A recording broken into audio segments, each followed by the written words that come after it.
Of the 2024 Unified Tertiary Matriculation Examination UTME, recently released by Joint Admissions and Matriculations Board JAM, has been received with mixed feelings and equally stirred up discussions in various quarters given the number of failures recorded. Well, looking at the statistics, a total of 1,989,668 candidates registered for the examination this year, which was 24.7% higher than the figure for the previous year. Now, out of that number, 1,904,189 were present and verified. And 2,899 were present but unverified, and 80,810 completely absent. Shockingly, 76% scored below 200, while 8,401 candidates, that is 0.5%, scored 300 and above. 77,070 candidates, 4.2%, scored 250 and above, and more than 439,974 candidates, that is 24%, scored 200 and above, while 1,402,490 candidates, that is 79%, scored below 200. Now, we are reliably informed that some candidates faced technical issues and delays during the examination, which JAMB attributed to server overload and network congestion. Well, what went wrong? At what point did the examination body or participant miss it? Who or what is responsible for the colossal failure? And how does the country reverse this ugly and disturbing trend? This and other issues we shall discuss as we review the 2024 UTME. Welcome to the program. I am Ademola Adeoye. Larry, how was it when you did yours? Which year was that?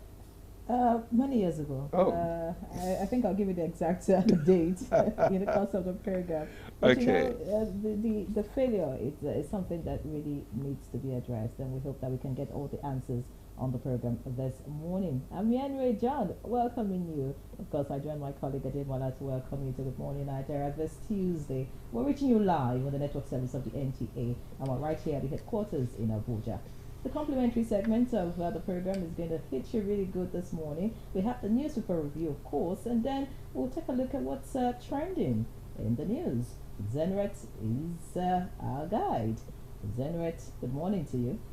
Good morning, Ian Ray and Ademola. Here's the morning news. The policy commitment of the current administration to promote cleaner environment through compressed natural gas (CNG) to power vehicles and for power generation is gaining basis for sound footing, with multiple oil and gas producing plants now completed and ready for full operation. A team of State House correspondents visited the oil fields in Akwa Ibom, Delta and Imo states, which have been primed for President Bola Tinubu to inaugurate soon.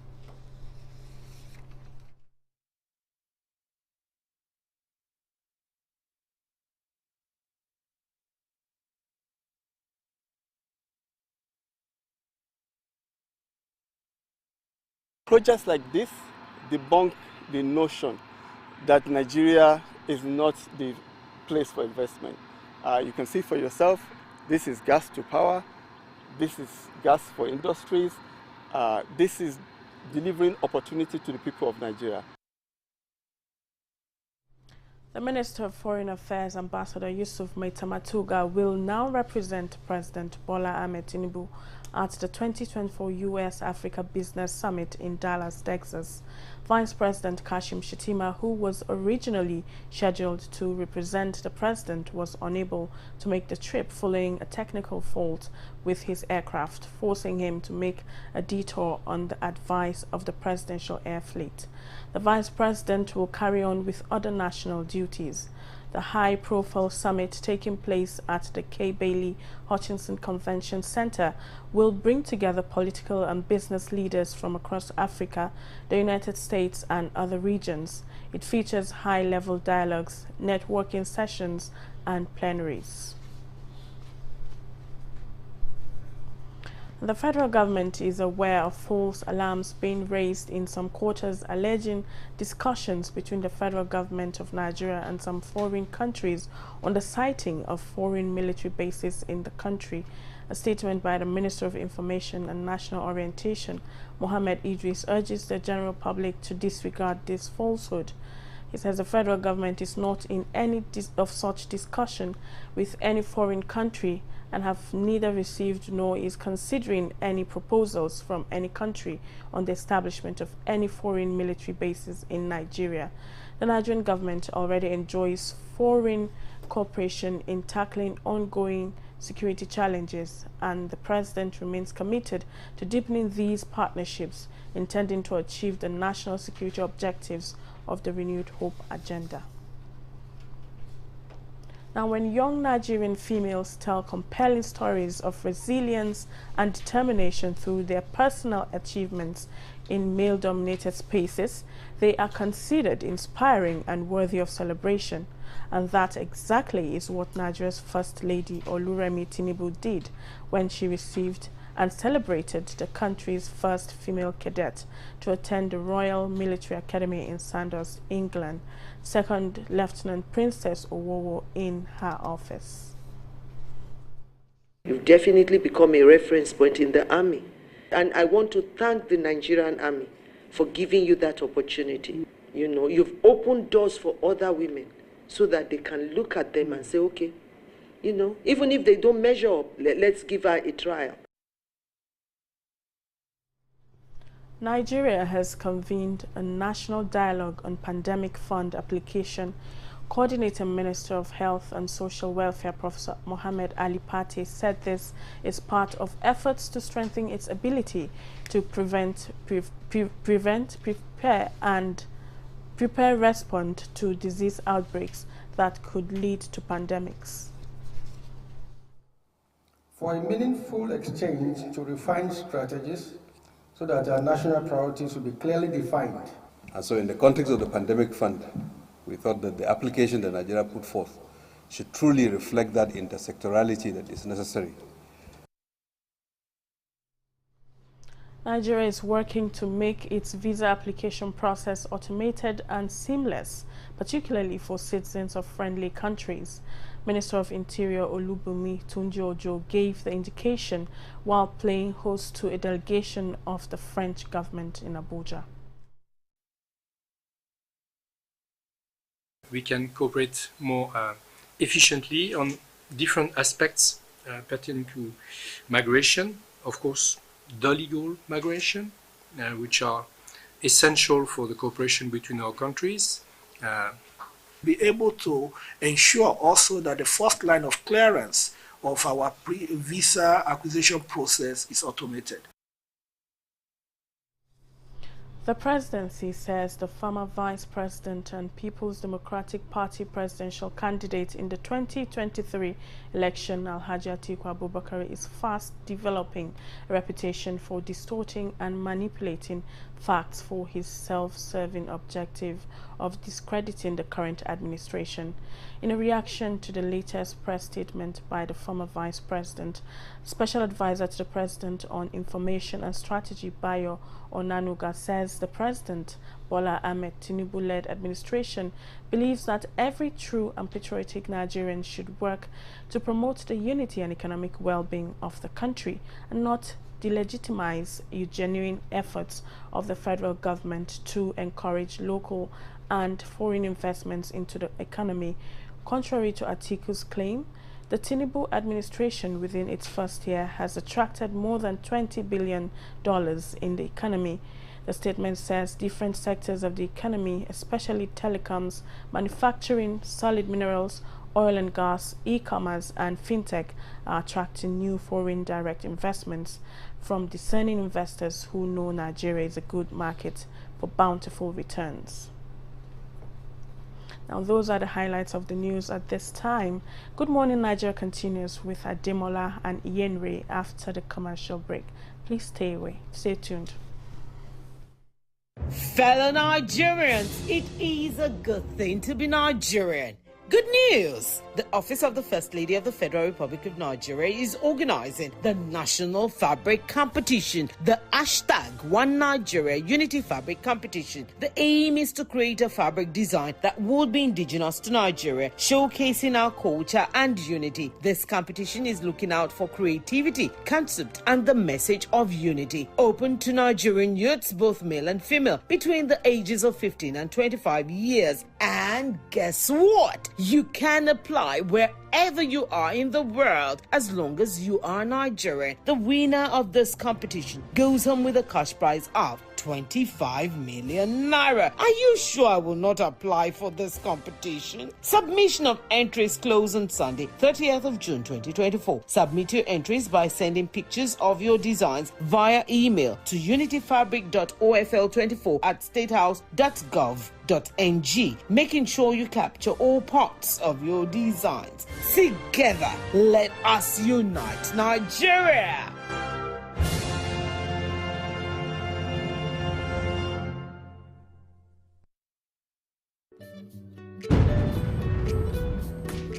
Bye, Mom. He's going to play in this weather? Why did you let him go? He might fall ill. And if he doesn't go out for practice, how will he win more trophies? To protect our family from illness-causing germs during the rainy season, we use Dettol soap every day. Dettol with germ defense gives you protection. Raining season brings a lot of germs, and Dettol soap's germ defense protects you from up to 100 illness-causing germs. Dettol soap is endorsed by the Nigerian Medical Association. Be Dettol sure.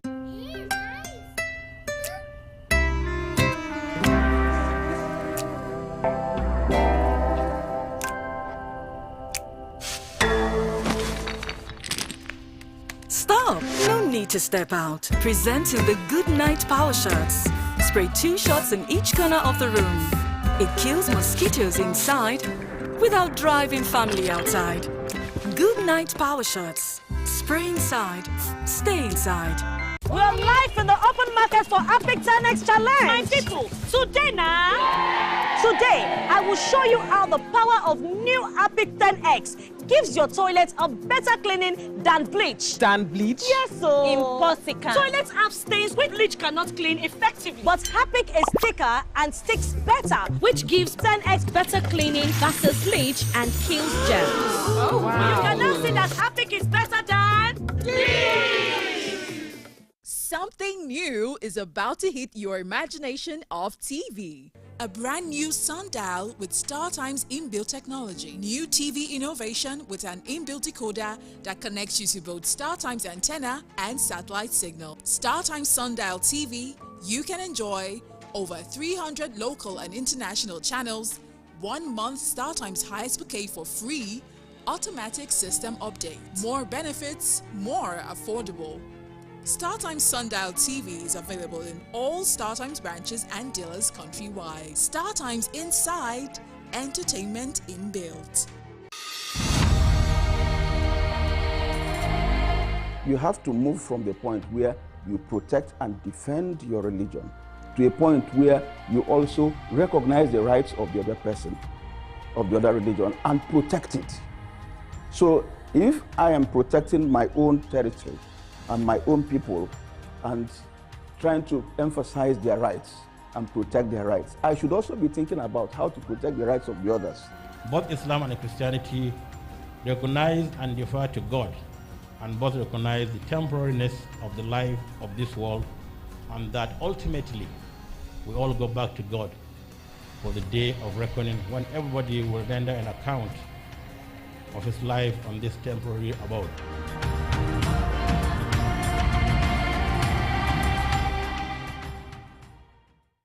This Saturday,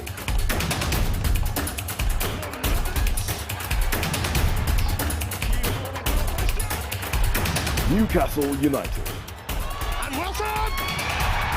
Brighton. It's in a good position here. Soboslai covered well. Welbeck gets it! And Brighton lead! Newcastle United versus Brighton. Saturday, live on Sporty TV. SportyBet sponsors coverage of the English Premier League.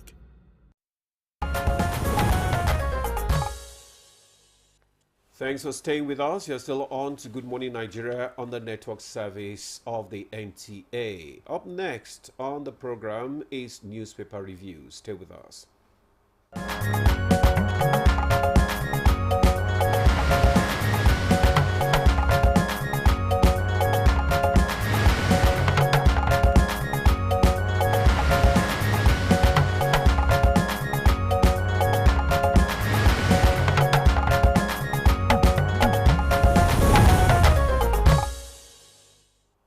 All right, we got our newspaper reviewer with us this morning, Chukudi Okuli-Ogbaja. Good to see you. Good morning to you. How are you today? Very well. Yeah, Ray. Good to see you as well. Demola. Yeah. How are you? I'm good. Good morning. Good morning. So you're welcome. Thank you. All right, Ray, you have two papers. Why are you laughing? I just like the way you exchanged that greeting this morning. It's very, you know. All right, so let's take a look at the headlines. The lead story on the front page of the New Telegraph this morning, of course, it's directed to Band A customers. They happen to be having the news all the time. What happens to Band B to E? You didn't know exist. All right. NEC reduces Band A tariff from 225 naira kilowatts hour. Is that really a reduction? What do you call that reduction? Anyway, let's... At least you're in the news. You just said Band A and Band E are not important. So, I mean, I shouldn't respond to that. All right. NEC reduces Band A tariff from 225 naira kilowatts hour to 206 naira 80 kobo per kilowatt hour. All right. Riders with effect from yesterday. Tariff can go lower if Forex continues to fall, says Abba Arabi. Civil servants give federal government 1 week to reverse hike. Details on pages 4 and 8. Interesting read, I tell you. A copy of the New Telegraph would help you. Above that story, we have U.S.-Africa Business Summit. Shatima cancels Dallas trip over 40 presidential aircraft. Foreign Affairs Minister to represent Tinubu. Details on page 6. Next to that, we have first female Nigerian graduate of UK's Royal Military Academy. Reference point for our youths. And that's coming from the First Lady. We have this one on security. Bandits kill 6, injure 8 in southern Kaduna attack. We are not considering foreign military bases in Nigeria. That's according to the federal government. Away from that story now, just above the masthead, we have cryptocurrency. FG Malls delisting Naira from P2P platforms. And just looking at other stories on the front page of the New Telegraph now, we have 16-year-old boy, how my kidney was harvested despite rejecting 1 million naira. Details on page 30. Oshun 2026, Adeleke Oyinlola Akimbade orders meet agree to end rancor in PDP. Okay, looking below the picture story here, we have Fubara. Wike shouldn't take place of God. The writers says he attended every reconciliation meeting for peace to reign. Regrets they are faced with thunder or lightning after each meeting. And on the Lagos-Calabar Coastal Highway, we have Lagos-Calabar Highway will galvanize the economy, forge national unity. Presidency replies Atiku. And finally, this morning from the front page of the New Telegraph, we have study, plant-based diet tied to improved sexual health. That's on page 26. So that's it from the New Telegraph. Now looking at the blueprint quickly, Lagos-Calabar Coastal Highway leads the headlines, and it says presidency tackles Atiku over conflict of interests claim. Accuses ex-VP of hypocrisy and bad politics. Says Tinubu-led administration attracts $20 billion in 1 year. Above that story, we have take difficult decisions if necessary. CJN tells new judges. Details on page 19. And looking at a little bit of business right here. Pension fund assets declined to 19.67 trillion naira in March. That's according to Pencom. Below the picture story, of course, Band A is also right here. NEC slashes Band A tariff by 18 naira 20 kobo per kilowatt hour. Nigerians kick. Consumers seek reversal to old order. In a green strip, Adamawa government postponed school resumption to curb measles spread. All right, so that's it from the blueprint. Okay, let me quickly go through the Vanguard newspaper with me here. And above the nameplate of the Vanguard, we have claims of foreign military bases in Nigeria falls. Federal government, the details on page 9. Technical fault in aircraft aboard Shetima's trip to the U.S. African Summit. Details on page 8. Article becoming fond of distorting facts to discredit Tinubu presidency. Details on page 9. And we have petrol scarcity. Why pump price is high in our stations. Ipman. Price gap between major marketers and independents widens. Major marketers in B2B transactions. Edo 2024 PDP APC governorship aspirant resigned from parties. AP candidates party chieftain Beaker over funds. The details of that story can be found on page 7. And we have the 1.3 trillion debt court, Genco's capacity to 35%. Details on page 24. Terrorists kill 6, injure 8 in fresh southern Kaduna attack. Details on page 6. World relays in Nassau, Bahamas. Nigeria relay teams book Olympic tickets. That's sports page 31. And Mr. and Mrs. Dad. Last time I came home with a bad result, you said I was born with my mother's brain. This time I came first in my class. Do I still have the same brain? You came first. Oh, that's my brain. I mean, that's my boy. There was a brain swap. To agree with their sentiment. He is happy. Or is he not? He is. Band A, we've left that. Oh, Band A. Band A consumer, how are you doing? No, 8.1% reduction. No. And you don't think we are kind enough? What kindness is that? Oh, well, how do you describe that? I've invited you to my Band Z. You never ever agreed to come There's no over. reduction as far as I'm concerned. Well, and majority of us are kicking against. Oh, you're in Band Z. Some of us are bandless, and some others are bandits. Even bandless? I thought it ended at E. You're even bandless. I'm better than bandits. Some are bandits. We were really surprised that he would be shocked by what has happened. Since he was a band boy at Ekiti Community Primary School.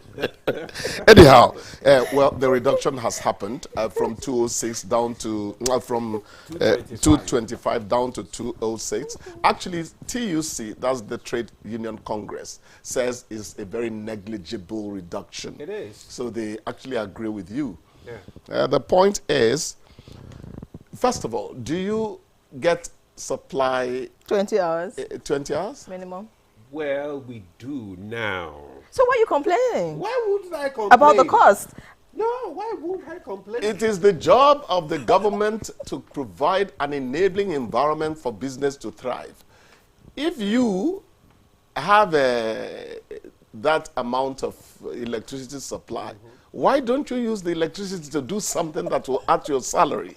Like what? You go into sell ice block. Sell ice block to the bandless people. You sell ice block, they won't buy where you live because everyone has a giant fridge. Okay. Send it to Kerishi. Send it to Rosso. Send it to... Start selling lights to people in Bad Z. No, but jokes aside, do you know that part of the reason we don't have money is that we don't believe in those businesses we call hustling? I'm not joking. There are certain things we decided that we can never touch. How can we? It's not about that. You know? Actually, it's not about that. Look at the kind of job we do here. There's no time. We're here from 7. I was just 6 to 10 p.m. I was just Did you say 6? I got here like 5:30 this morning. That's what I'm saying. I was just pulling your leg, but please let me quickly. 10 p.m. Now let me quickly say this. Yes. A business that requires you to run is not yet a business. So you need people to make a business that profits you run. So that argument does not quite hold water. But I quite appreciate the fact that But you know, looking at what you just said, having people run your business for you in our terrain, you need credible people. Else your business will be run down. I agree with you. And sometimes if you're not there to monitor and to ensure that things are done the right way, forget it. In a few years, you'll be back to square zero. My big brother, his transport company just folded up. He said the drivers were, but it's not right. It's just not right. You don't have somebody to trust. I think there are a few people still out there who can be trusted. This young man is saying that he's telling the court that his kidney was harvested, even though he refused the 1 million naira, offered to him for the sale of the kidney. Well, the matter is before a court, so let's not bring in anything that prejudices the process. But I am happy that somebody has been taken to court over organ harvesting. And it's growing. It's just this case that has been reviewed. Chooks, we are really, really, really very sorry this morning. What is it? We don't have time. Oh, you've decided there's no time allocated to me anymore. That is band A. That is band A ruthlessness. We apologize. We cannot go with you any longer. So let's remain with band A. They want to dictate to other bands, what happens. Anyway, that's how far we can take. It's okay. Good newspaper review. We'll take a break now. Good Morning Nigeria continues. Stay with us.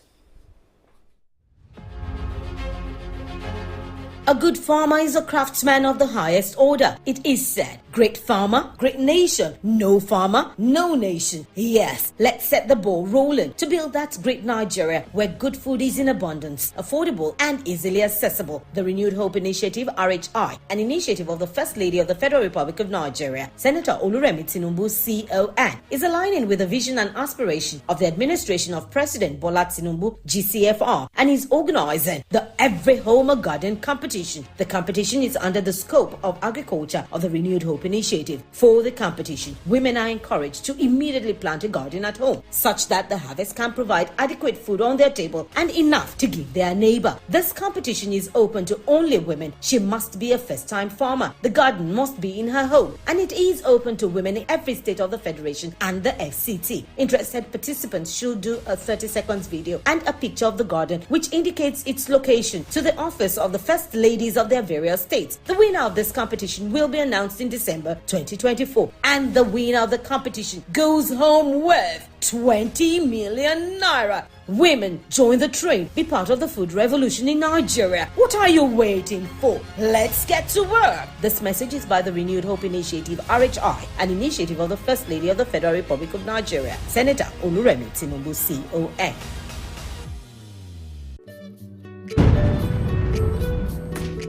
Bye, Mom. He's going to play in this weather. Why did you let him go? He might fall ill. And if he doesn't go out for practice, how will he win more trophies? To protect our family from illness-causing germs during the rainy season, we use Dettol soap every day. Dettol with germ defense gives you protection. Rainy season brings a lot of germs, and Dettol soap's germ defense protects you from up to 100 illness-causing germs. Dettol soap is endorsed by the Nigerian Medical Association. Be Dettol sure. Name something women do better than men. Gossip. Gossip! Good answer. Good answer. Men. They gossip. No, forget that thing. Women know the men. Name something women do better than men. They give birth to children. How many men they give birth? I don't know what they give birth. I really hate my dash. Enemy. Neighbor. Ex. Boss. Friend. Name something a couple might do on their wedding nights. They do. They do the do.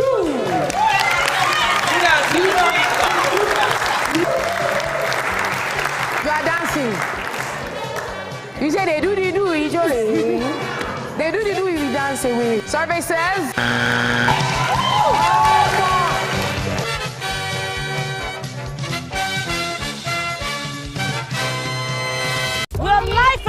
market for Epic 10X Challenge. My people, today I will show you how the power of new Epic 10X gives your toilet a better cleaning than bleach. Than bleach? Yes, so Impossible. Toilets have stains which bleach cannot clean effectively. But Epic is thicker and sticks better, which gives 10X better cleaning versus bleach and kills germs. Oh, wow. You can now say that Epic is better than bleach. The counsel of our fathers. My advice to these young people is please do not take us back to those harrowing days. You probably do not know what it is. Nigerian youths, let's build our nation together.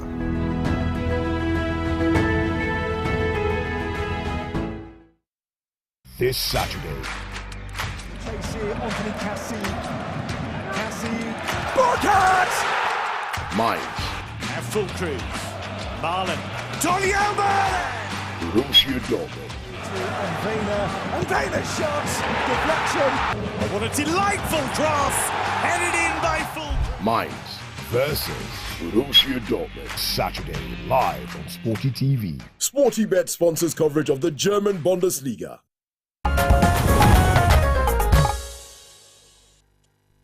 All right, just still watching Good Morning Nigeria on the network service of the NTA. And to begin our conversation this morning on the review of the 2024 UTME, let's take a look at this background report put together by our correspondent, Abdusalam Jibril.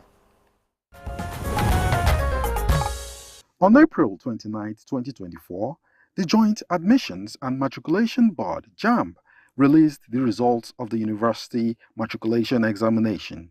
The results showed that 76% of the candidates who sat for the Unified Tertiary Matriculation Examination (UTME) scored below 200. A breakdown of the results revealed that 1,989,668 candidates registered for the examinations held in 118 towns in 774 computer-based test centers (CBT) across the country, including the Federal Capital Territory. Only 1,842,464 of the candidates had their results released, with 8,401 candidates scoring 300 and above. 77,070 scored 250 and above.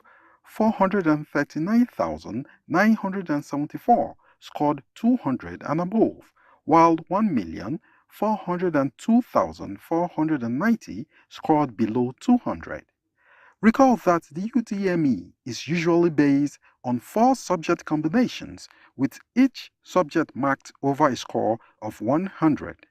Though students are at liberty to choose their subject combinations in line with a choice of course of study, the use of English is compulsory for all students who wish to be admitted into the country's tertiary education system. Many across the country, such as parents, educators, and other stakeholders, have continued to bemoan the high rate of failures, driving conversations on what could be the possible causes of the mass failure reported this year. They highlight issues such as social media addiction and fraud to be among the contributory factors that led to the mass failure. They also pointed out that the failure of all the tiers of government to adequately invest in education continues to contribute to mass failures in examinations and poor academic performances. Most states do not have sufficient teachers, school buildings are dilapidated, and lack basic learning amenities. They insist that JAMB itself cannot be absolved of blame due to the multiple reports of technical glitches during the examination. Failed verification, epileptic power supply, poor internet connection, and poor service delivery by some operators of computer-based centers have also been attributed to JAMB. What actually went wrong during the exams, and how can it be reversed in future examinations? Guest on the program will be reviewing the 2024 UTME shortly. Well, thank you, Abdusalam Jibril, for that background out there. And to discuss the issue, I have here in the studio, we're discussing the issue or review of the 2024 UTME. Let me introduce here in the studio Professor Ishak Oloyede is the Registrar CEO, Joint Admissions and Matriculation Board, JAM. It's a pleasure to have you join us this morning, sir. Thank you very much. Particularly, I didn't see you. That's an addition you gave me. All right. Thank you, sir. Also in Abuja studio, we have the honor of having Chief Sylvester Onoja, OON, former principal, King's College, Lagos, former Commissioner for Education, and former Chairman, Teaching Service Commission, Kogi State. You're welcome to the program, sir. It's a pleasure to be here. Thank you. And now joining us via Zoom for the conversation all the way from Oyo State is Professor Adenike Temitayo Oladiji, the Vice Chancellor of Federal University of Technology, Akure. Many thanks for joining us, Prof. Thank you. Good morning. Pleasure being here this morning. Thank you. Now let's kickstart our conversation with Professor Ishak Oloyede. Well, a lot of people are of the view that the failure ratio this year is colossal. It's scandalous. And you seem to have a contrary view to this. Can you let us have your thoughts and why your view is contrary? Yes, thank you very much. You see, it's a paradox that in Nigeria, when something is at the lower stage that you need to curb it, you don't curb it. You appear not to have cared, to bother about it. But when the thing appears to be maybe dying off, you now make the largest noise. I can say it clearly that the result this year is the best in the last 3 years, and definitely one of the best in the last 20 years. I'm in position to tell you. It shows clearly that Nigerians are not interested in education. If they are interested in education, they will be able to analyze carefully whatever they have about education. It means that we have not been talking to them at all when we pretend to or we think we are communicating. Because I was shocked when people were saying what they were saying. But it shows me clearly that what we were taught in the class, in education assessment class, is correct. That it is the teacher that determines, it is the school that determines the parents' perspective of the report on education. What happened this year that shocked people was that for the first time, we gave you cumulative. What we have been giving over the years that made many people unconscious and we didn't know was that we would say those who score between 150 and 200, the figure. 200 and 250, we give you the figure. 250 and 300, we give you the figure separately. That's what is called belt report. We are giving you the belt, issue of the belt. But this year, we decided to say, okay, 300 and above, this is the figure, which was better than the previous years. This 250 and 300, this is the figure. But we now say 250 and above, adding 300 with 250. Then we went as far as 200. That was what made the whole Nigeria now realize that, oh, but definitely it didn't start now. It started in 2013, it was 10%. Go and see the publication. Those who scored 200 and above in 2013 was 10%. And there was no noise because it didn't come to your consciousness that was what we were saying. I want to tell you, but again, when you talk about past failure, the UTME has no pass or failed.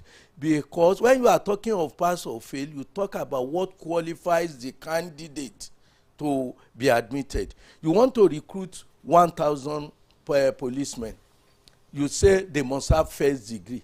It is the first degree that qualifies them. But because you want to recruit 1,000 and there are 10,000, you now set a quiz for them and say the first 1,000 will be taken. The pass mark or fail mark does not come. It's the first 1,000 you are interested in. Take note, I said quiz.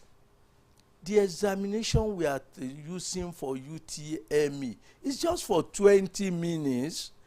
You have forgotten that for a candidate to have a credit, for instance, in biology, he must have or chemistry or physics, to say he has credit O level, he must have taken examination paper 1, paper 2, practical, and you had continuous assessment of SS1, SS2 all together before you can find an average. That's what is called an achievement test that you can bank, that you can certify. But if somebody comes here now and he says, oh, those of you in NTA, 6 of you are here now, I need 3 of you.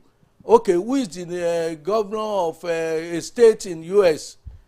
Anybody who knows it? Then those who know it, write it down. Those who know it, they go. Will you now say that means that the others are dummy because they couldn't get it? The point is that in assessment, in educational assessment, the purpose of the examination determines the type of question. That's why when some people are talking about banking results, at times I laugh. What are you going to bank? Are you going to bank 25% of the thing, or what are you going to bank? The issue is that Nigerian community appears not to be interested in education. So all the information we have been giving them in the last 20 years did not sink. So they were only conscious of it now.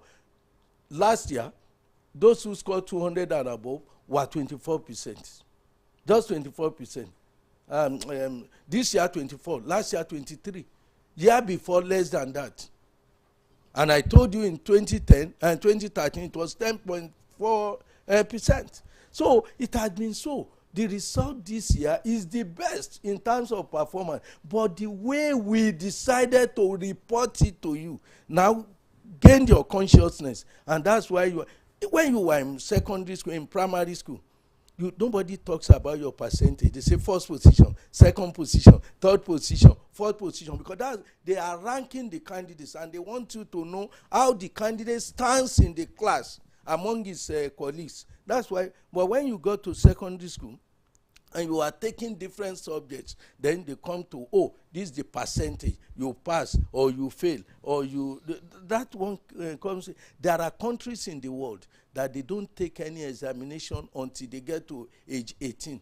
They promote them by age, by biological age in the world, and they are doing well in education. So what I get from this is that, yes, it's good. Yes, let's improve whatever we need to improve. But if we need to cry, the cry should not start today. It ought to have started when it ought to start. So what I'm saying, it's not that I'm saying this is the best we can have. No. But what I'm saying is that I'm shocked that we have not been talking to the community. Because if you are saying, oh, the result this year is bad, where? Go and check all your records and see. It's the best in the last 3 years. Professor Ishaq, yes. If you say this is the best in terms of performance, what yes. about in terms of conduct? The cases of exam malpractice that you have this year, we hear that there was a case of a father writing for a son. Yeah. And then we know that some centers are being investigated with about 57,000 candidates. So speak to us about that. Yes, thank you. I must say that those of us who are charged with the responsibility of looking at one aspect of the place, once you have confidence in us, unless you have reasons to doubt our integrity, I believe that the public should trust in us. And unless we prove not to be worthy of it, I can tell you, yes, this year, examination malpractice, court, I use the word court. I'm not saying that we caught all of them, but we try our best. It's the lowest in recent times. When we announced, we said there were 79, and some are under investigation. As at yesterday evening, they became 92, because as we are investigating them and we are looking at issues, we are getting more. We are analyzing what happened. Some people are analyzing the video clips of what happened. Some people sneaked, somebody else did the biometric, and somebody else came in for the exam. So all those things, they may not see all of them. All this now we are now doing, and the number is increasing. 2 or 3 of the results we have released, we are going to withdraw on the basis of what we have discovered. But I can tell you, impersonation is the greatest thing. You are talking of this unfortunate man who allowed himself to be used by emotion, because all his excuses will not. You want to help your child because you are good in maths, and you want the child to also be a mathematician. Those are stupid. I'm sorry to say, excuses for going to. You have damaged the child. We just want, because of. We do not want the child to be the focus, because yes, the child has done what is wrong, and I'm happy he's an adult himself, but the father, it shows that the father had not given proper upbringing. And many of our homes, many are like that, where the parents just preach one thing and they will do another thing. And that's why when we are talking about some of these things that these children do, they don't listen to what we say. They copy what we do. And that's why I believe that the situation. Then when you talk about 57,000 that are being examined, yes, as at today, I think they have reduced to 56,977, because we are clearing those people that we feel, and we are discovering that we cannot make prima facie case against them. These are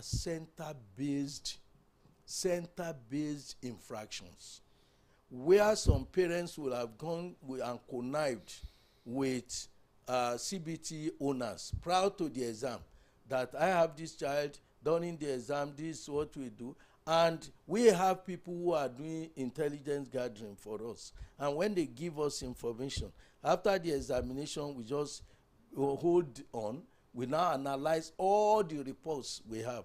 Unfortunately, people don't know that we have very sound intelligence gathering security agencies in this country. After the exam, they will give you reports. You analyze the report, and you now look at the thing, what has come to you, and you stay to. So there are centers. The only thing is that our medicine, our prescription, our solution is working.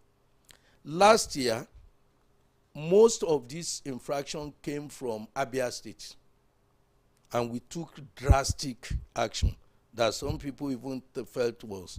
But this year, they are from Edo. Majority of them are from Edo State. And we are going to take drastic action. If you look at Anambra this year, you will know that the message got to them.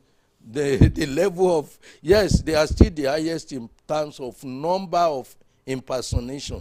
Anambra remains the highest, but not at the level it was done before. So once Nigerians care less about sentiments and they apply the rule as they ought to be, we are amenable to. What are the criteria, sir, for picking these CBT centers? The CBT centers,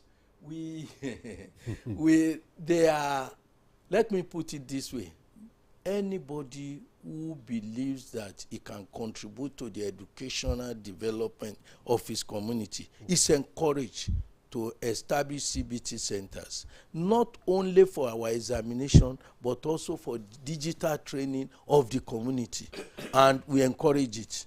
The CBT center, anybody who establishes it will apply to JAMB for purpose of accreditation.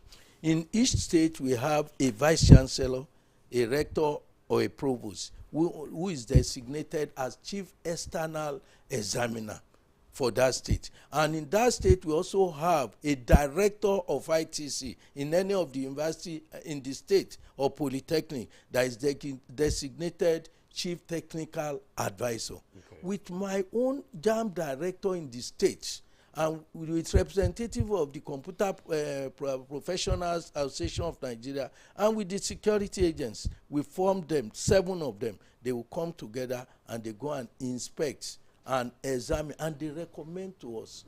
If any of the 7 do not agree that the center is good, we will not accredit. Of these 700 plus centers, JAMB owned by JAMB, the one owned by JAMB, about 30 of them. The one owned by the federal government, maybe about 70, federal government agencies. The one owned by state government, maybe about 120. About 500 of these centers are privately owned. Right. And that's where the problems come from majorly. Except recently that we now see some, unfortunately, some even federal university, one or two of them being involved because of poor personality that they engage. All right, Prof, you have pointed fingers at students, parents, CPT centers who, have done one thing or the other that falls short of the standard of JAMB. What about JAMB? How would you rate the examination body in this particular examination? Because we have heard so many complaints about, the misconduct of JAMB itself. So speak to us about how you think you fared this year. Many people, I want to, with all humility, I do not have any reason to praise JAMB if we are not doing well.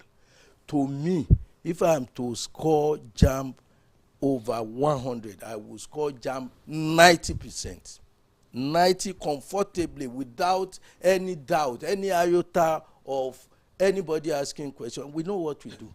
But that notwithstanding, we do what we need to do.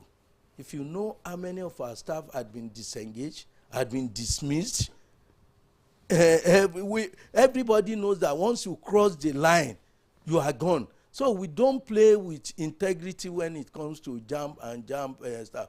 Look, there are so many things that people say that, look, recently somebody was saying, I didn't do JAMB. They sent result to me. We are just joking because we know he's a jester. They will say, but only people, I don't see anybody believing such person because what they are just doing, it was what somebody did 2 years ago. And that person even went further to sue JAMB for 1 billion naira for giving 2 results. But when we showed him what he did, he started apologizing. He had to withdraw the case. He had begging us. These are jesters. We can assure you that what JAMB does, I can tell you, is the best that can be afforded by this country. And what we do is world class. Okay. And anybody who has a different opinion is free to challenge us to come and test any of our deeds. This is not the first time. Many allegations have been made. And I must thank unbiased empires like the National Assembly. At times you will see like one that came up some time ago. And the National Assembly, without even hearing us, supported the person and said, this should be done, that should be. But when they were shown the fact, you knew what happened. Government, the same assembly came to say, oh, we have gone into it. There was nothing. Rather, they were full of praise for us. Okay, and for many countries in Africa come to copy. Recently, we have more, 2 or 3 from other parts, one from even outside Africa, coming to understudy what we do here. We don't want to praise ourselves, but we want to tell you that it's because we are JAMB Nigeria that you don't know what we are. We are JAMB International. You are JAMB International. Thank you very much, sir. But before we leave you, I just wanted to clarify the fact that, you said that some results are still under investigation. So what is the state of such? Yes, yesterday we released additional 531. Yeah. 531 candidates. We have painstakingly.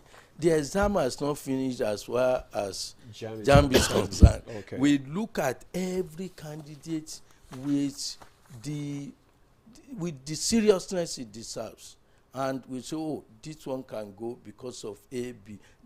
If we are in doubt, we allow the candidate to have the benefit of the doubt.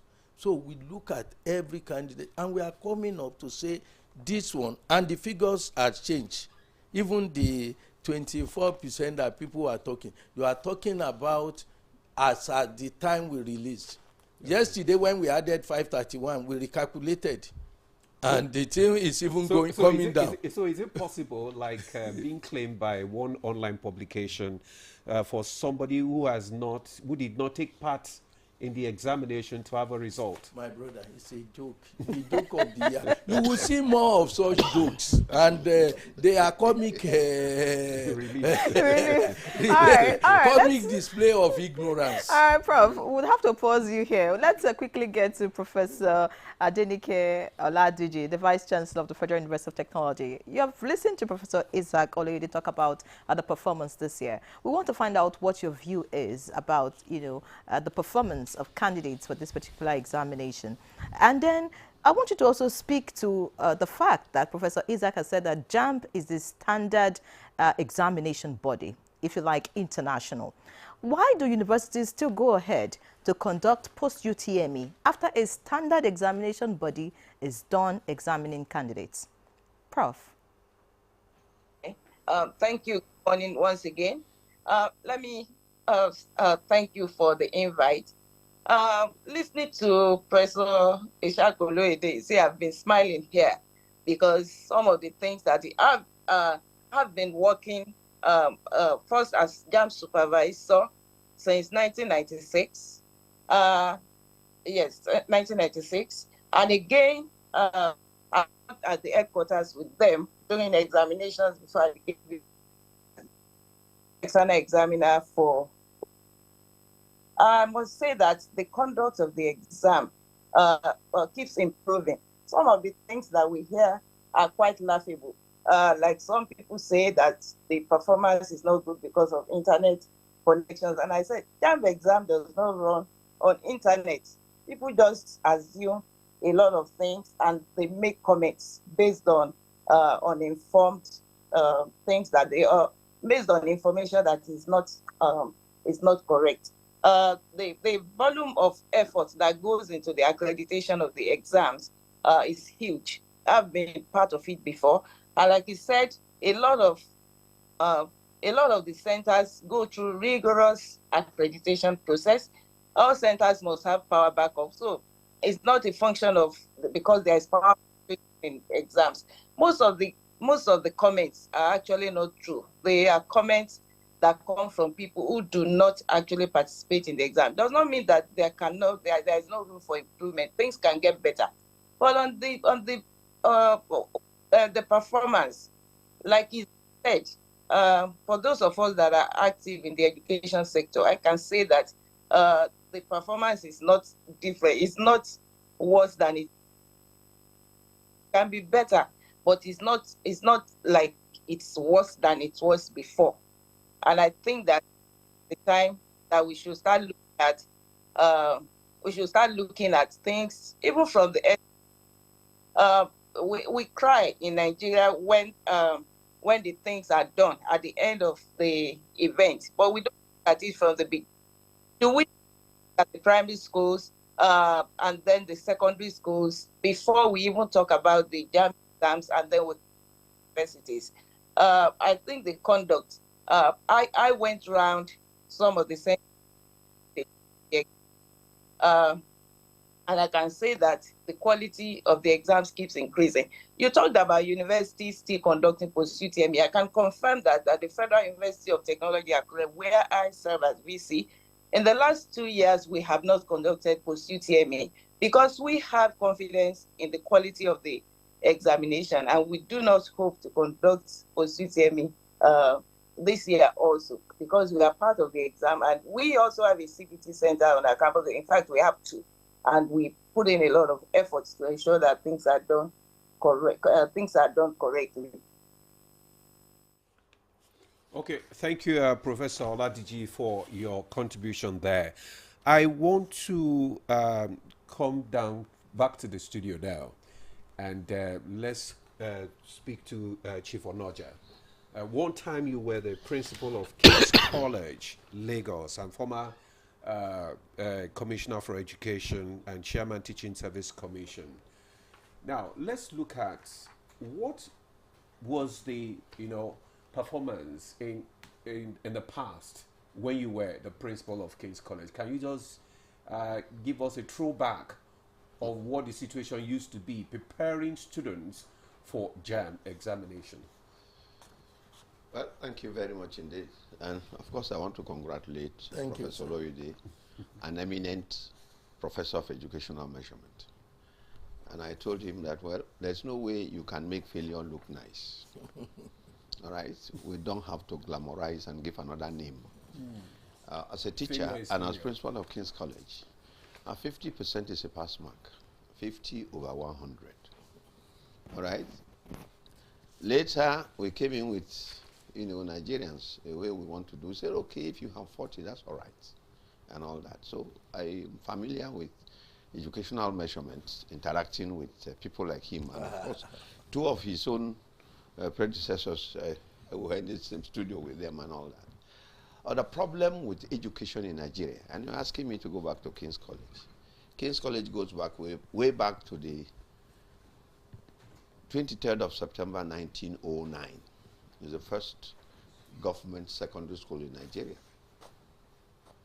And we've known for standards that King's College has set. And we know the history of education in this country, beginning from the CMS Grammar School, that was the first secondary school in Nigeria, going back to the 5th of June in 1869. And you go through that to the Methodist Boys High School in 1878, and the Methodist Girls High School in 1879, and the Baptist Academy, and all that. Quality education, ability, and education itself, you see the 3 R's: ability to read, to write, and it's gradually going off, and we're taking them for granted. Prof has said that this is the best in 20 years. So education actually has been dying for the last 20 years with nobody taking any notice, and we're making it look nice. And the greatest problem of education in this country is politics. Politics. One day you will wake up one day and Prof will come to justify that 4 plus 4 is 9, given all the other things that are there. You see, we make things look nice, unfortunately. We have to do something about education. Quality education brought us to where we are. Quality education brought him to where he is. We shouldn't make failure look nice. What has happened this year, according to what the Prof has said, is about the worst in 20 years. Where have we been in the last 20 years? We've been paying lip service to education for the last 20 years. Politics has taken over everything that we do in this country. When the unity schools were established in 1966 and thereabout, they were called Nigerian, it started. It was a search for quality. Then Yakubu Gowon came and increased the number to 12. It was search for quality. In this country today, you find there are not many, primary schools at that level that you can talk about quality. The first primary school in Nigeria was St. Andrews in Badagry in 1843. People left primary schools, secondary schools, they were able to read and write. We now have people who have left university, courtesy of JAMB and all that, who at the end of the day cannot read and write. So what is the problem? The problem is that education has been neglected for a long time. Our politicians, we don't care about education. Barely, that's all right. Education is not a priority, and we cannot make progress in this country until education becomes our number 1 priority, our number 2 priority, and our number 3 priority. We are running away from it. And the Vice Chancellor, I sympathize with people in academic at the level of universities. The quality of the students, the JAMB is passing over to them.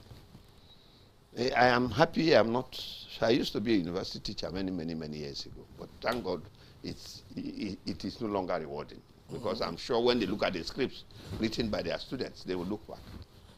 So what do we do to improve education? What has happened? We have over 1 million people who had less than 200 over 400. And we said it's excellent, it's good. Unfortunately, those who do not understand, and because the Prof knows what he's talking about, they go back to sleep. We are encouraging them to go back to sleep. How much this year's budget, the budget, money that was budget for education this year, how much was it? What percentage of our budget went into education? What percentage went in 10 years ago? What percentage in 20 years ago? We are not paying attention to education. We have to improve secondary education. Secondary education is the bedrock of tertiary education. Education has 3 legs: the primary, the secondary, and the tertiary. The tertiary They also have regulatory bodies. The regulatory bodies for primary and basic education is UBEC. The regulatory body for the tertiary has 3 legs. You have the NUC, you have the NBT, you have NCC. But secondary education is an orphan. Funding. Third fund funds tertiary education. UBEC funds primary basic education. Nobody is funding secondary education. And that's where the students who are coming to write JAM, they are coming from. That's their background. They have no money. The states don't care about education. And you said I was commissioner for education. I saw it firsthand. Education is not a priority in any of the state governments. They don't care. They really don't care. You go around the states and you see people who are commissioners for education, they have no business with administering learning and teaching. This country, since independence in 1960 to date, had produced 4 teachers who were ministers of education. 4. Beginning from Professor Babs Fafunwa in 1994, then Professor Imoge, then Professor Rokeat. And then came, briefly, I call him the injury time minister of education, Senator Sekarau, the former governor of Kano State. People who know should be in charge and lead the way. Education, politics are taking so much of it. There is no learning and teaching at the level of secondary schools in the states. There are some states where you go and they talk about free education. I agree with them. But there are some states, the concept of free education is that the schools are free of education. No learning, no teaching. Those who come to do JAMB exams, there are schools where there are only 4 teachers in an entire senior secondary school. Chief Onoja agreed that politics, is a main cause for the failure in the education standard. But some have also blamed it on parents, because they're supposed to be the first teachers, and irrespective of what government is doing, they can nurture their children, to take education seriously, as well as the teachers. How would you respond to that? There's a level to which the parent goes. You went to university, you obtained a degree in character and learning. Your parents were part of that character. The character and learning. They come in. At the level, here are parents that are deprived in so many ways. Of course, the parents, in the community secondary schools that you see are doing well. The first community secondary school in Nigeria was Abeokuta Grammar School that was established in 1908. Abeokuta community established a community secondary school before government came in to establish King's College in 1909. That tells you. The Ijebode Grammar School was in 1913, Ibadan Grammar School was in 1913. So before amalgamation, communities were already building schools. I know the communities are aware, depending where you come from. But the issue is that government should take interest in education. They are not doing that. We were children of poor people, we went to primary school, went to secondary school. Our parents were there for us. The teachers were there for us. We had teachers who know. Today, how many teachers know? How many teachers are knowledgeable? The quality of the teacher training institution. And JAMB is here. In the last few years, you admitted about 1.4 million candidates, and only 54,000 opted to go to universities to study education of that number. So there people are not going in for education because the teacher is no longer an important member of the community. Nobody regards the teacher. Nobody. The teacher does not count. It all started during the Civil War in 1970. The teacher used to be an important person before 1970. Then the first set, before 1967, when the Civil War started, the first set of civil servants or workers who were not paid were teachers. In 1968, the teachers had no salary because the money that was realized, was used for the war effort. And the teachers started living in rooms. Teachers who were respected members of the community bought food on credit, they couldn't pay. And everybody discovered that the teacher was a poor man. And he has remained a poor man since 1968 to date. So, but the most important thing is that let us have, and I want to make this point, and please pass it on. secondary school that is the basis, the foundation for tertiary institution education is an orphan.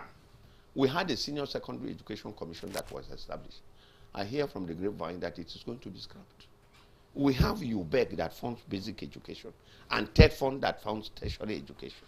And the secondary education, there are 13,995 senior secondary schools in this country.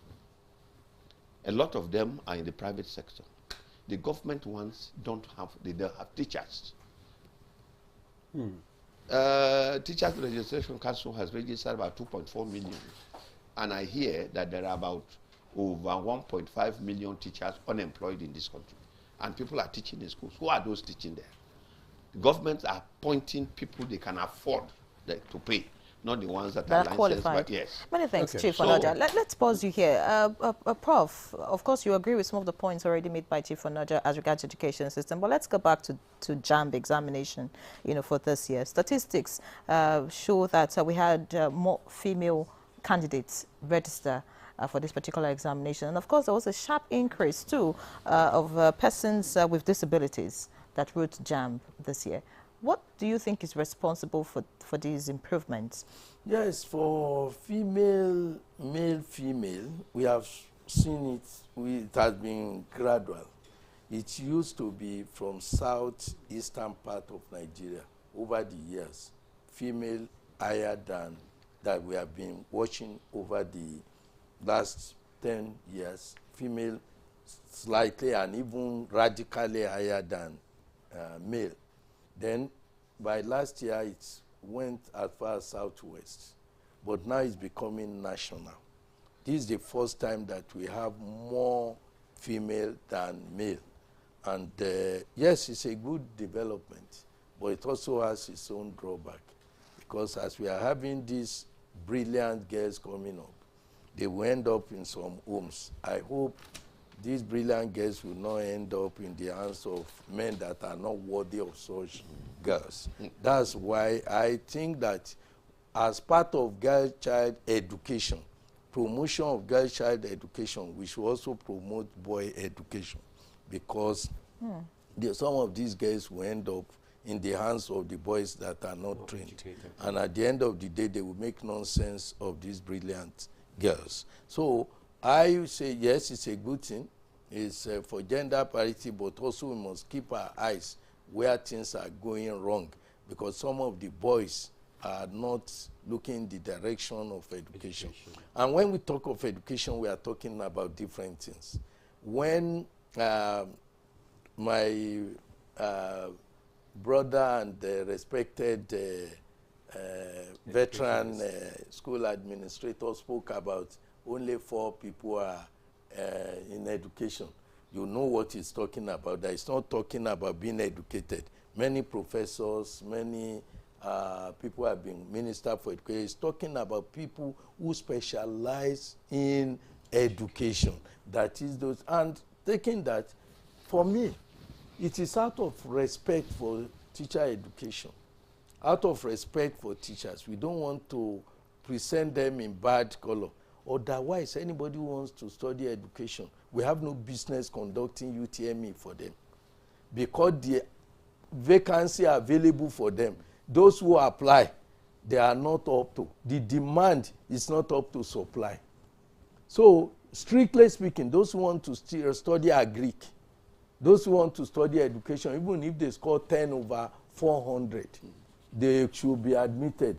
And that will tell you that the ranking exam we are conducting has more to do with space rather than with the ability of the individuals. You want to put people and say, oh, we have space for education.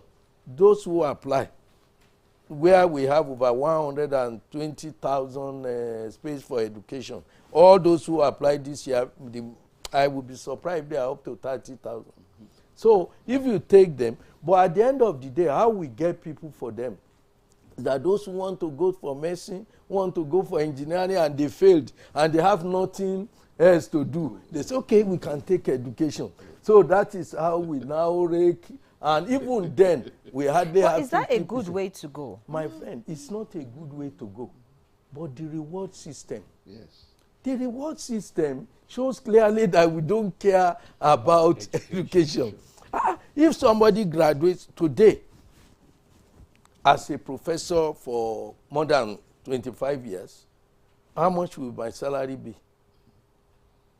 Definitely, just a bit, I will take a bit higher than 500,000.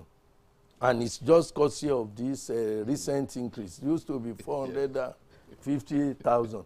But a small boy who graduated 10 years ago and is working in CBN or NNPC, the allowance he will get is more than that.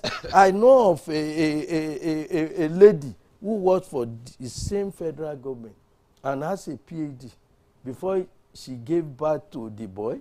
And the boy he went to primary, secondary school. The woman is still working with the same federal government and then graduated and became a medical doctor. Why the woman, the mother, with PhD before the boy was born, is still earning 300,000 as a teacher. The medical doctor's son is earning about 800,000. So the reward system is so skewed against the teachers.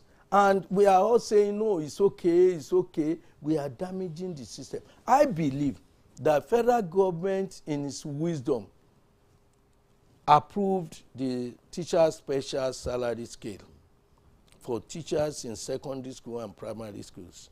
I think we should implement that as the beginning, to begin to give some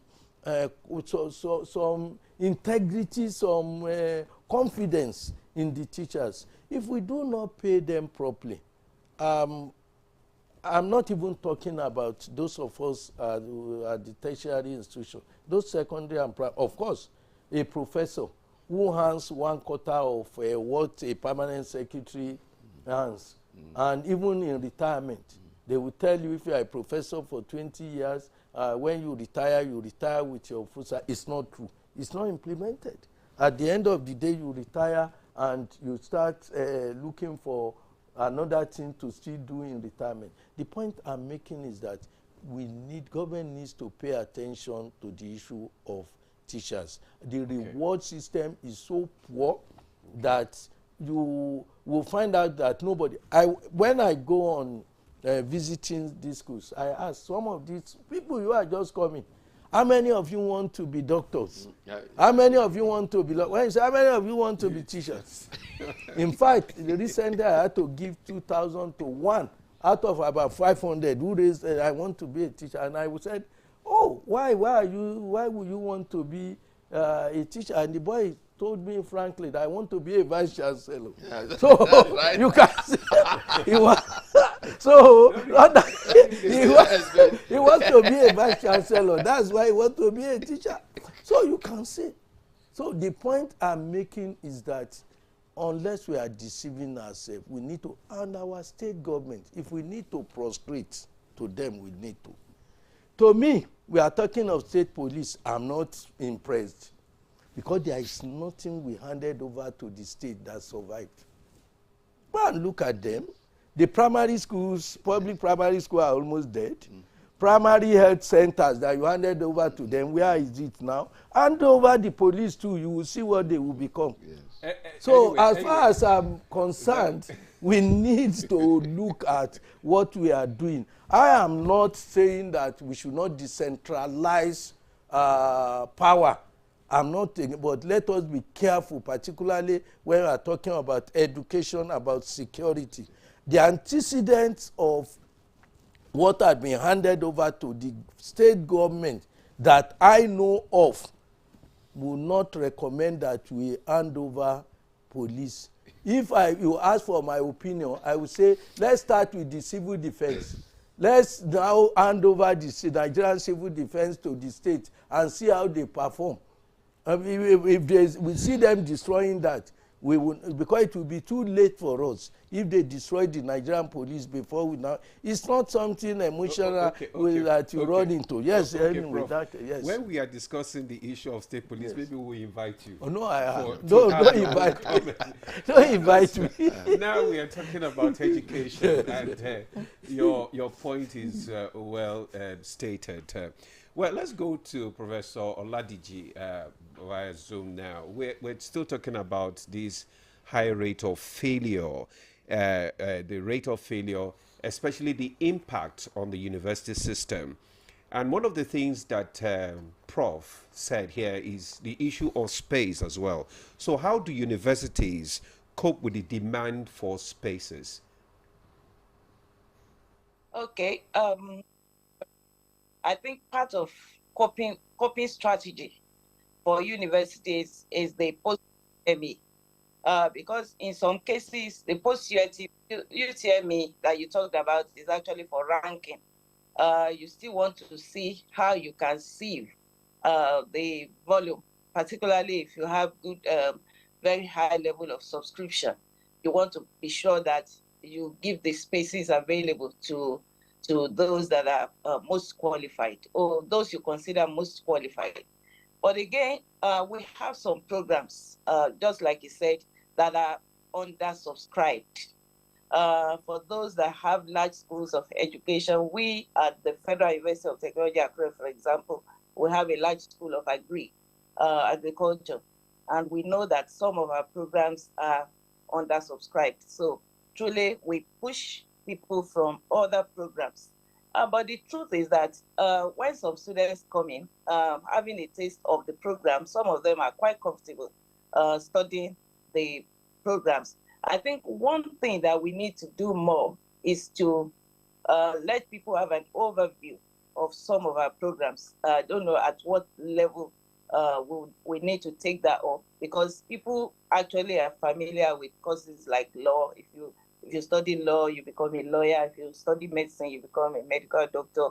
If you're an engineer, you're an engineer. But some of our programs, people don't know what they are and how they can come in and fit into the education, to the public sector, to the workspace. So we need to also do that more. And then, if I may say something, again, on the issue of females participating more at the UTME, I think it's a good thing that we are having some of these things. But something that comes to me that may be quite responsible for the rate of the boys dropping out, if I can use that word, or not actually being interested in education, is there's this slogan that suddenly pops up, that popped up a few months or maybe 1 year ago, and it's like people say school is a scam. And when they say school is a scam, I think the boys embrace it more, thinking that skills acquisition is the emphasis. While it is good to emphasize skills acquisition, I also think that we should give a balanced education. It's good to have skills, but it's good to also have education. If you can do the two together, it's better for you.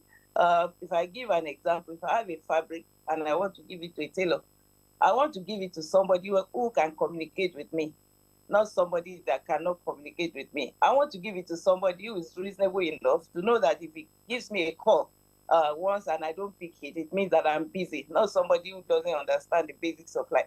So while we think that it's good to have skills, I think it's also good to have education, and there must be a balance in communicating these things to learners. Get back to you, Chief Onoja. So much has been said about education, and you have, told us the main reason why the standard is falling. But I want you to speak to this new call that to qualify for tertiary education in this country, you must be 18 years and above. What's your take on this? Well, that has to do with maturity, but that, of course, with 18 is the year that actually is at the level at which you are considered to be grown up. All right, so you go with your, matured minds and prepared for life. a tertiary institution is actually, you finished with the level of character at the level of secondary school. Nobody goes to the university to develop character. The character is basic and secondary education, senior secondary education. You finish with character. Now, if you go to display there, the tertiary institutions will bear witness that you have demonstrated character. That's why they give you a degree on character and learning. Actually, they are looking at you have made a great character. But the basic thing I want to talk about, and I want to plead with the government of this country, to please save senior secondary education. If we get senior education, secondary education right, we will get tertiary education right. Today, at the state level, nobody is funding senior secondary education. The states don't care. And just like Prof said, anything you entrust the states with is as good as dead. Please, the Senior Secondary Education Commission should be allowed to stay. It is the only hope. It is the only hope for education in this country. If we do not have a funding agency for senior secondary education, then it's all finished. The Senior Secondary Education Commission was established first by Abubakar when he was head of state in 1999 on May 26.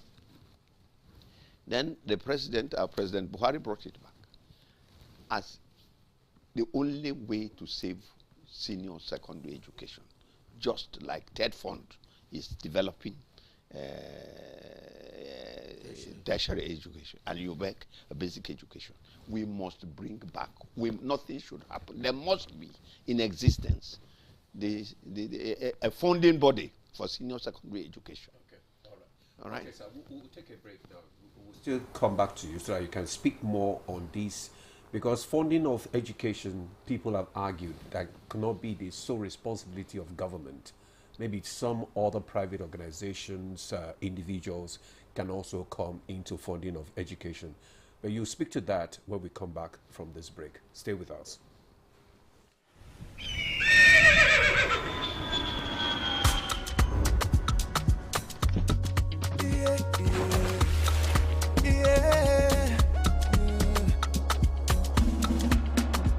From the Atlantic across the savannah to the Sahara, we rise, a land of the free, we know they tire.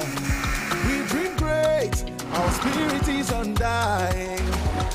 Resilient, rooted like palm tree, we sway in colors, with undying demand. We make solutions, we ignite passion, yeah. Ethnicity is unique, we are more than just a nation. We are Nigeria, we are Nigeria, strengthening unity, we know they carry lives. We are Nigeria, together live the dream of a land with great destiny. We are Nigeria. I am the real Nigerian. Brought to you by the National Orientation Agency, NOA.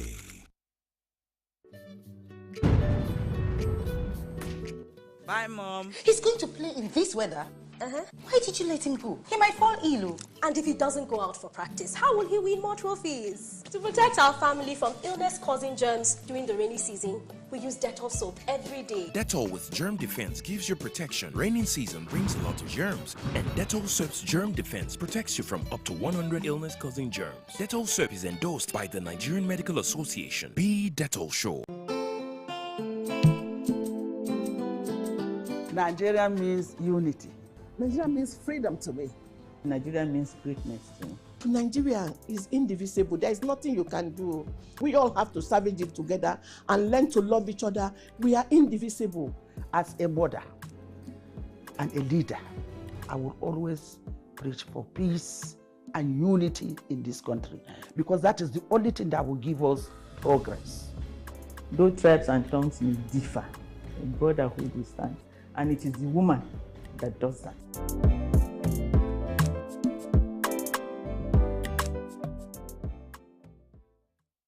This Sunday,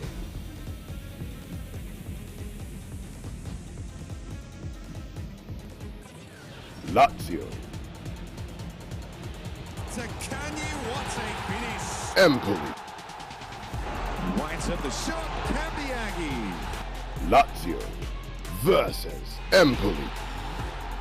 Live on Sporty TV. SportyBet sponsors coverage of the Italian Serie A.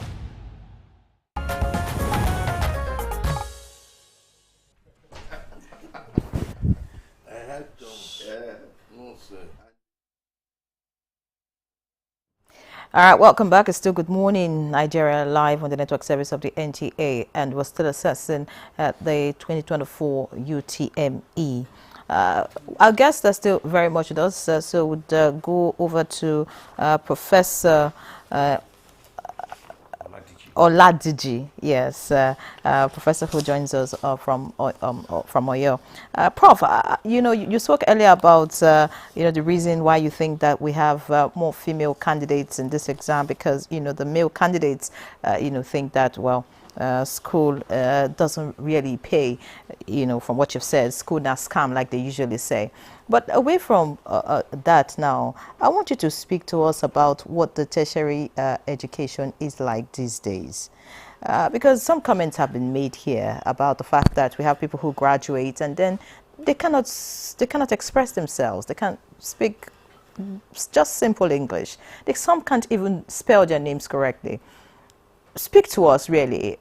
Is there a falling standard in terms of tertiary education in this country? I'm not talking about your school now, in particular, across the country. Or you think that it's the students that are not meeting up to expectation? Well, thank you very much. I would say it's both, really. Standard of education, if we will be honest, I would say I can't say that I would think that it's falling. And it's basically due to a lot of factors. One principal thing is that staff motivation is very poor. The Registrar of JAMB had spoken about what perception of people about teachers. And the same thing, when we say teachers, we just take it holistically because it's inclusive of university teachers and other staff in the university. People's morale is quite very low. And, with that, you can't actually bring out the best in the students. We also look at the issues of infrastructure. To a large extent, those of us in the university have been talking about infrastructural decay and infrastructural deficit in the Nigerian university system. More recently, the issue of power. Nobody seems to be thinking that this can actually kill our universities. For the universities that all universities require power, particularly for our science programs, engineering. All these people require electricity. If we cannot afford to sustain provision of power supply in the universities, then it means that our practicals will not run, our laboratories will not perform optimally. And then we will be talking about the ultimate quality of the degree that we want to bring out of the universities. I think people should take a second look, government should take a second look at the issue of power in the universities. But it's quite disheartening when you see students or graduates who people say cannot express themselves. I must be honest, I've not come across anybody who has gone through the rigors of the higher institutions of the university and cannot spell the names and cannot even speak. Well, we know that of a truth. We know that some people have issues of grammatical expression. If I'll be honest, may not be able to they may not be able to speak as fluently as others, but that they cannot spell their names. I'm finding it hard to see that it happens, and I've not met anyone in that category. But I think we should also, anybody in that category. But again, we should be looking at the product that we get from the secondary school. Okay. Unfortunately, the network. I wanted to ask Prof, about the issue of sorting. Okay. If she claims that, that there are students, it's not possible to have students from universities who cannot express themselves, then what about the issue of sorting that has become rampant in universities now, such that someone is a student in a particular school, never attends classes, never writes exams, but graduates with certificates? Yes. They call it sorting your way through school. Yes. But I'm sure the network will be restored back, and then we'll but I can speak on her behalf. Okay. I can speak on her behalf. Okay. You see, at times we talk about the same thing, but giving different labels. She might be right, and you might also be right on what you see. Working closely with NYC, where some of these things come from, she is right, and you are right. Those people that you say sorting, you cannot use them to say standard of education had fallen, because sorting means they never went through the school. They bribed their way through. I am aware that within the university system, I can say today, within the university system, we have definitely more than 3,000 who are presently either serving or in final year that they were not qualified to be there in the first instance. They faked their papers.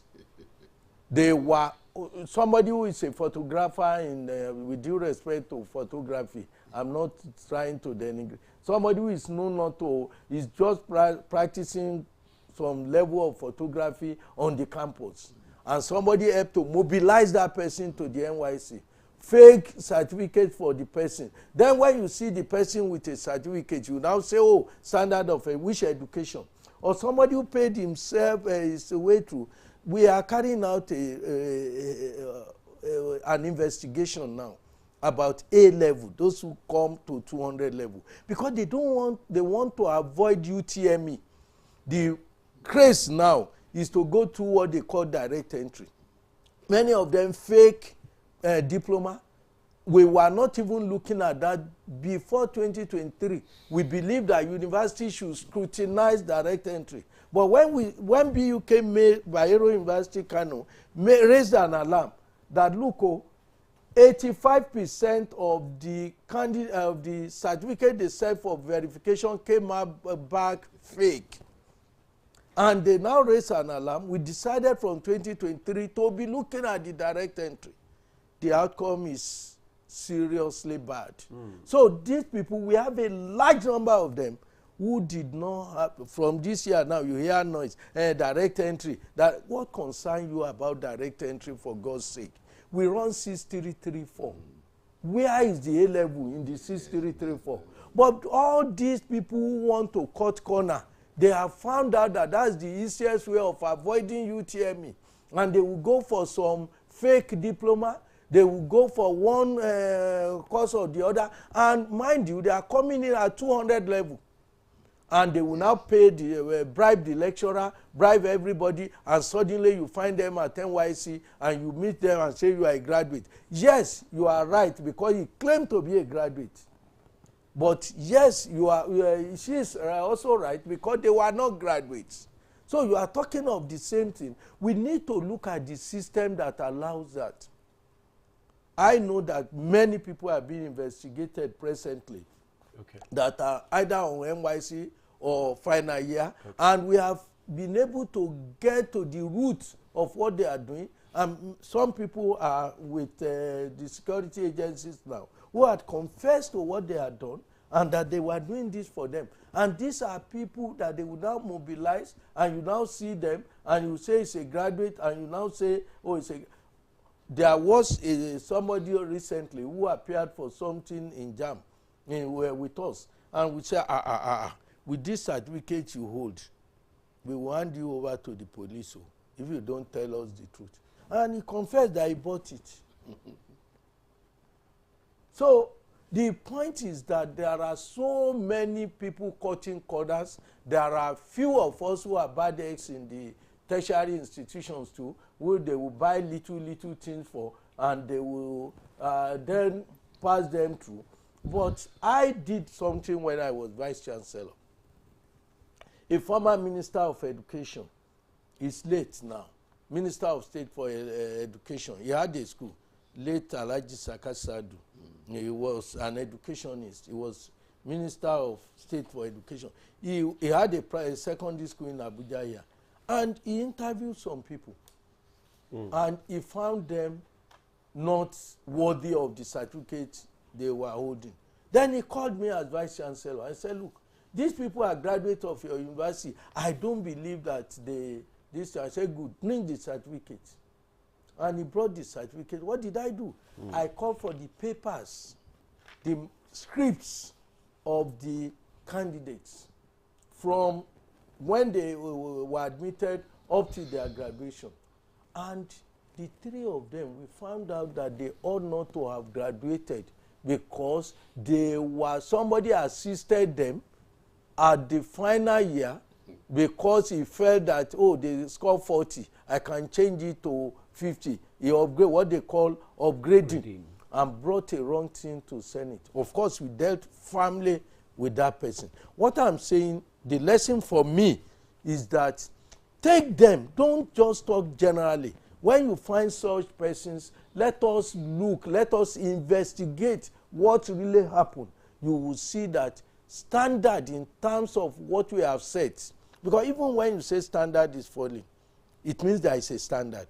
It means that this person is performing below standard. So it means the standard is not falling.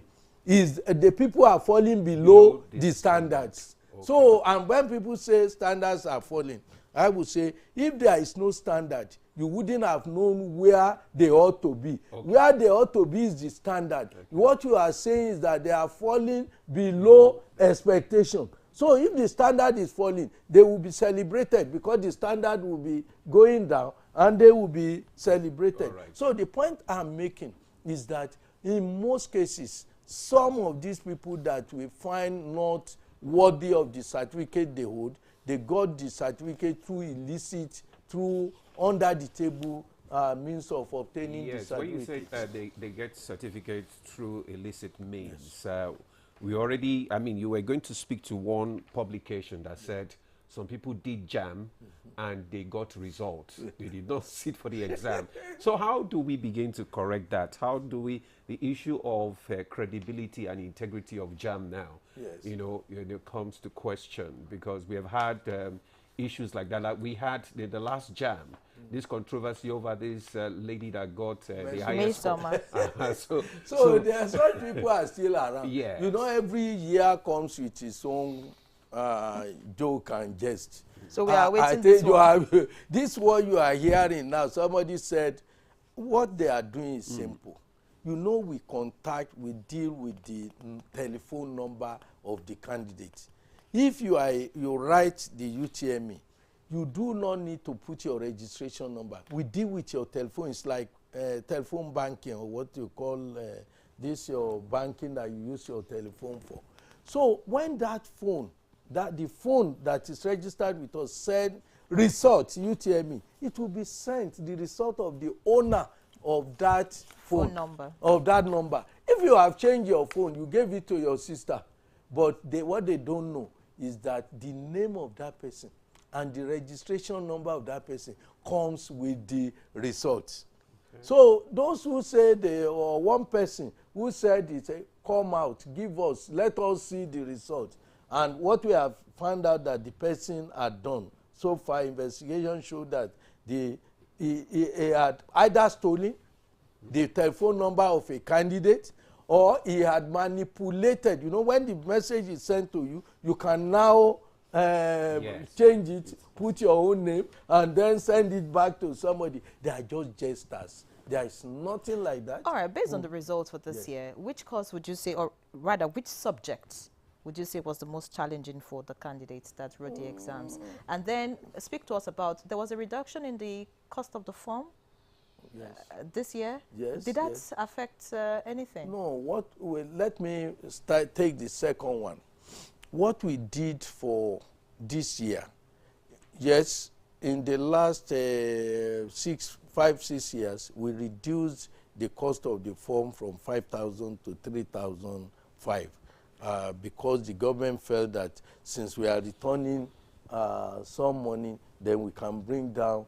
And that gave the people the impression that they are being overcharged. I'm not aware of anywhere in the world where they charge as low as 5,000 for the application. You don't even know that you are buying one application. Some people are saying, scrap JAM, let university take their own. You will take 4 or 5 applications and you will pay for each of them.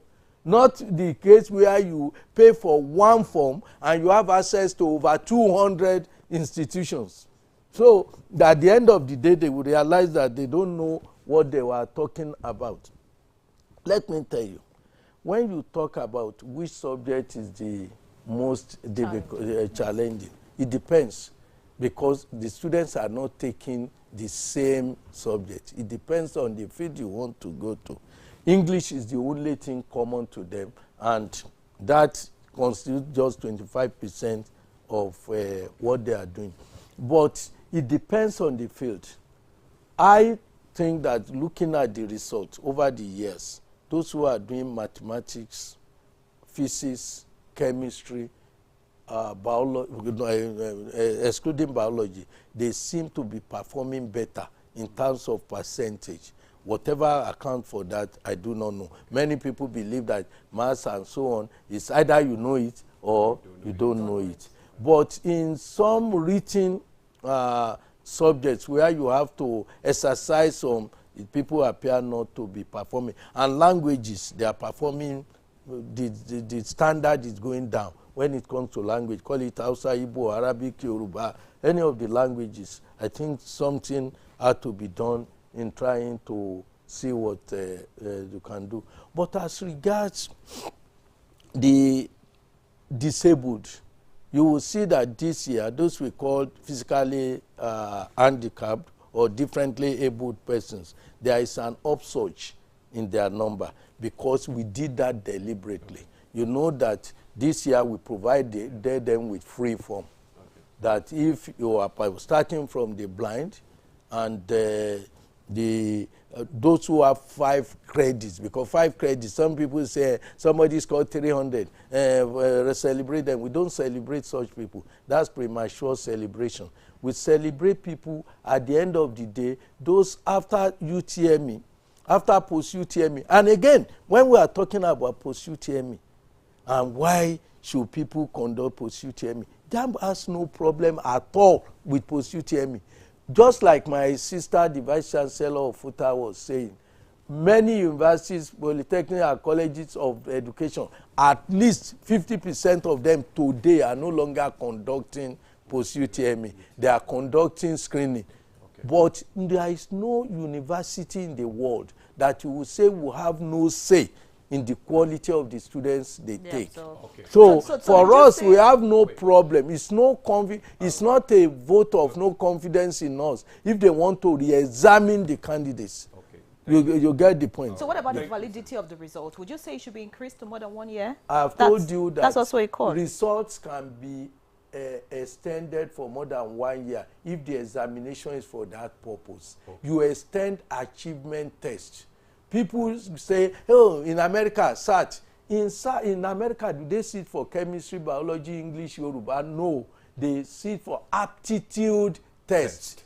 All right. How to speak English, how to do... so those things that they want to bank are bankable tests. Okay. In Nigeria, they are asking us to, if we want to go that level, we will change the type of examination. You will change it to the type they give in America, which is cheaper for us to run, because all the students will take the same, not this one taking chemistry, this one taking geography, this one taking Yoruba. In America and other places you are talking of aptitude tests. But here, we are talking of subject, school-based subject, that one is taking. And again, in all those places that you are talking about, they take the examination for 3-4 hours, and it has cost implication. Those who sit for SAT in Nigeria, they pay over 20,000, 30,000, 80,000 in the same Nigeria where we charge 3,000. Okay, Prof. Because of time, we have to cut it short. So we apologize for that. Let's come to Chief Onoja. Before we went on break, we were talking about, the challenges we have in the education system, in particular the issue of funding. So how do we begin to bring in, individuals, private organizations into funding education in just maybe 1 minute because of our time? That is already there. That's what that fund is doing. That is what UBEC is doing. That is what we intend the Senior Secondary Education Commission to do. All the problems about, falling standard of education. The standard of education in Nigeria has not fallen. What has fallen is the standard of performance. And the standard of performance has fallen because the bodies that are supposed to be responsible for keeping up this performance are not functional. Senior secondary education is not functional in almost all the states, particularly in northern parts of the country. They're not functioning. Government is not funding education. Let us have the senior secondary education as the lifeline for, it's commission, it's Senior Secondary Education Commission, as the lifeline for quality education in Nigeria. If the certificates they obtain after senior secondary education, if they are valuable, not everybody would want to go to the university. People are satisfied. But the prof is talking about the number of people, 1 million, 2 million that have this. But 13,995 senior secondary, 34,995 senior secondary schools in this country.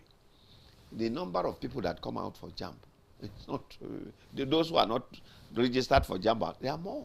Do they have certificates that are of any value to them?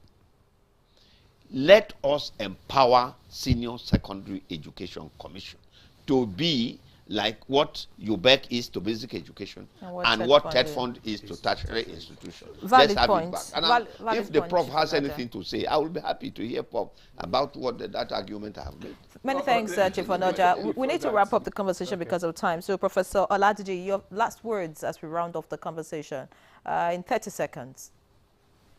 Thank you. The last word, if I can say it here today, the issue that is being discussed, not particularly on this platform, but on 18 years entry level to the universities. I think if government is serious about that, they should look from the primary school, because now we have people finishing secondary school at 14, 15. So how do we bank them for 3 years before they come to the university, before we produce some other restless youths that may become monsters in the society? I think that government should look at before they talk about putting that as a law. And then on the UTME, I would think that effort to be made to ensure that people study hard. It's not rocket science. The syllabus has not changed as far as I know. So I don't think that there's anything the part of that is that policy. Thank you. Thank you very much. Okay. Thank you, Professor Oladiji. Let's now come back to you, sir, Professor Ishak. Yes. This issue of these 18 years. 18 years. Okay, I wanted to speak about what I'm being recruited by to talk about. But when you about this senior secondary, there is nothing bad on having a senior secondary school commission. But I understand that the government is presently having a review of what is being done. I think we should look at all the sides and see that there is a provision made for that level, because what those who are calling for it, what they are saying directly is that the states are not performing, because TED Fund belongs to the federal government. UBEC essentially belongs to the federal government. And what is being said now is a vote of no confidence in the state. So on the 18 years, what's your take? But on the 18 years, I'm surprised that people are so surprised about it. Unless you have committed an infraction, the law we have presently, the system, the policy requires you to be 18 before you go into the university. Before you go to primary, you must be 6 years. You spend 6 years in primary and 6 years in junior and senior, making 18. So the minimum is 18. But even if you tolerate 17, But what we are having now is 14, 15, and so on. So my own position is that we don't need any law. The law that we have presently prescribes 18. So anybody who graduates before 18 is the one who had cut corner, who had violated the rules, and that's why some of these students are having problems. What about because the exceptions? Who is exception? No, what are we talking about? I'm a Yoruba man. So everybody is a warrior when it comes to the mother's room. So how do you have this exception going to million? When you talk of the exception, there will be 1 in a million. But the exceptions we are having in Nigeria now, out of 200,000, you may have 150,000. Because of time. So the point I'm making is that these fake exceptions, they are exceptions. Exception will prove that. Well, I think the private schools are actually to blame for the young age, because we have primary 1 to 5 and then SS2. Anyways, because of time, we'll have to wrap up the conversation at this point. Of course, so much to talk about, and it will be a continuous one. Many thanks, Professor Isaac Oloyode, Registrar, CEO, Joint Admissions and Matriculation Board, for joining us for the conversation. We appreciate you sincerely. And of course, Chief Silver Star Onoja ON, thank you so much for being our guest this morning. Professor Adenike Temidayo Oladiji, Vice Chancellor of Federal University of Technology, Akure, thank you so much for your thoughts on the conversation this morning. So that's Good Morning Nigeria. Many thanks for watching. I'm Ian Ray John.